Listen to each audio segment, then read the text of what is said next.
हान्जाया जेबो खहा जानाय नङा मानोना जोंनिया जों बिसोरनिया बिसोर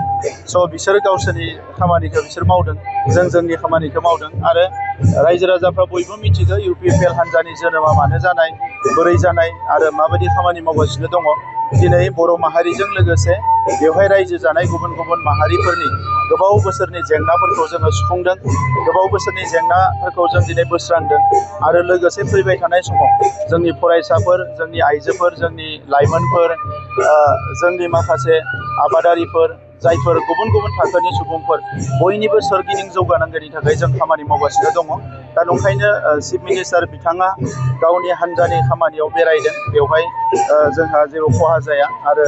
दिनैनि परिबेसाव UPPL हान्जाया जोबोद गोख्रों जाबाय आरो हारसिंनो सरकार दानो हानाय लेभेलनि जिखिनि जोंनो अनजिमा नांगौ बेखौ जों दायो मोननानै दंखायो दा नंखायनो फैबाय थानाय बिसायख'थियाव जेबो गोनो गोथो गैयाजासे जोंनि माहारिजों लोगोसे गुबुन गुबुन माहारिनि रायजो राजाफ्रा UPPL हान्जायाव जयेन जानायजों लोगोसे बिथांमोना भट होनो थाखाय थियारि जाबाय।